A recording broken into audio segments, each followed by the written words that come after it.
একজন মানুষের মৃত্যু, ৩০ লাখ পৃষ্ঠার নথি, আর অসংখ্য অস্বস্তিকর প্রশ্ন।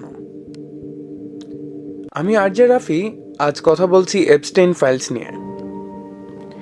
জেফ্রি এপস্টেইন ছিলেন একজন মার্কিন ফাইন্যান্সার যিনি পরবর্তীতে অভিযুক্ত হন ভয়াবহ যৌন অপরাধে।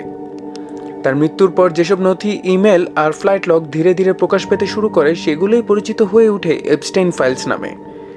এই ফাইলগুলোতে এমন অনেক মানুষের নাম আছে যারা রাজনীতি, বিনোদন, ব্যবসা আর ক্ষমতার শীর্ষে ছিলেন। চলুন শুনে নেওয়া যাক বিশ্বজুড়ে যেসব পরিচিত তারকার নাম এপস্টেইন ফাইলসে উঠে এসেছে। রাজনীতি ও ক্ষমতার জগৎ থেকে অনেক নাম পাওয়া যায় এই নথিতে উঠে আসে যুক্তরাষ্ট্রের সাবেক প্রেসিডেন্ট বিল ক্লিনটনের নাম, ফ্লাইট লগ ও সামাজিক যোগাযোগের সূত্রে।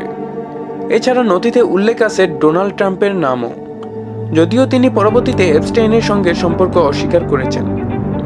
ব্রিটিশ রাজপরিবার থেকে সবচেয়ে আলোচিত নাম প্রিন্স অ্যান্ড্রু, এই নামটি এপস্টেইন কেসে সবচেয়ে বেশি বিতর্ক তৈরি করেছে।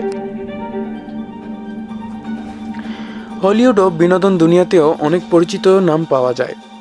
নাম এসেছে পপের রাজা মাইকেল জ্যাকসনের, যার ক্ষেত্রে কোনো অভিযোগ প্রমাণিত হয়নি, শুধু একাধিক সামাজিক সাক্ষাতের উল্লেখ রয়েছে।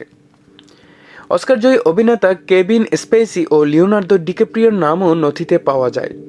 বিশ্বখ্যাত magician David Copperfield, super model Naomi Campbell, এই নামগুলোও এসেছে বিভিন্ন ইভেন্ট ও যোগাযোগের সূত্রে।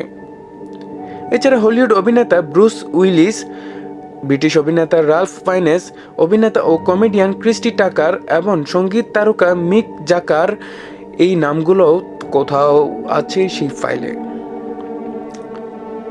এপস্টেইনের সঙ্গে বিভিন্ন বৈজ্ঞানিক আলোচনা ও অনুষ্ঠানের প্রেক্ষাপটে নথিতে পাওয়া যায় বিখ্যাত বিজ্ঞানী স্টিফেন হকিং এর নাম। এছাড়া ভাষাবিদ ও চিন্তাবিদ নোম চমস্কির নামও কিছু ইমেল ও যোগাযোগে উঠে এসেছে। বিশ্বের সবচেয়ে প্রভাবশালী প্রযুক্তি ব্যক্তিদের মধ্যেও এপস্টেইনের যোগাযোগ ছিল। ফাইলসে পাওয়া যায় বিল গেটসের নাম, যিনি স্বীকার করেছেন অতীতে এপস্টেইনের সঙ্গে সাক্ষাৎ হয়েছিল, তবে তার সেটিকে ভুল সিদ্ধান্ত বলে উল্লেখ করেন। এছাড়া প্রযুক্তি দুনিয়ায় আরও কিছু বড় নাম যেমন ইলন মাস্ক, পিটার থিয়েল নথিতে প্রসঙ্গক্রমে এসেছে। কিন্তু খুব পরিষ্কার করে বলা জরুরি, এই ফাইলসে নাম থাকা মানে কেউ অপরাধী এমন কোনো প্রমাণ নেই।